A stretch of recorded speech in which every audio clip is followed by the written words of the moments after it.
వాళ్ళందరూ ఏ ప్రోగ్రాంకు పోయినారు?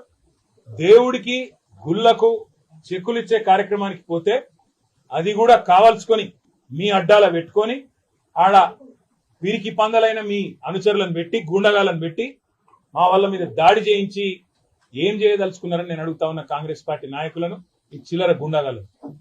ఒకటి గుర్తుపెట్టుకోండి, అధికారం ఎవడి అబ్బసొత్తు కాదు, అధికారం ఎవడికి శాశ్వతం కాదు. మళ్ళా మా టైం వస్తుంది. ఇవాళ కట్టు బానిసల్లాగా పనిచేస్తున్న అధికారులు ఎవరైతున్నారో నేను వాళ్ళకి చెప్తున్నా, ఇలా రాసి పెట్టుకోండి. రేపు మళ్ళా మా ప్రభుత్వం వచ్చినాక మిమ్మల్ని ఒక్కొక్కరిని ఏం చేయాలో రాసి పెట్టుకుంటున్నాం, చేసి చూపెడతామని చెప్పి కూడా నేను విజ్ఞప్తి చేస్తా ఉన్నా. మీరు కట్టు బానిసల్లాగా పనిచేసి ఇలా మా రాము యాదవ్ మీద 1 కాదు 2 కాదు 7 FIRలు చేసిండ్రు. జగదీష్ గౌడ్ మీద చేసిండ్రు, చిన్న యాదవ్ మీద చేసిండ్రు, మా సబితమ్మ మీద, మా కార్పొరేటర్ గారి మీద దాడి చేసి ఇలా వారిని కూడా గాయపరిచింది. ఇదేనా రాజకీయం? ఇదేనా హైదరాబాద్ ప్రజలు కోరుకున్నది మీ నుంచి?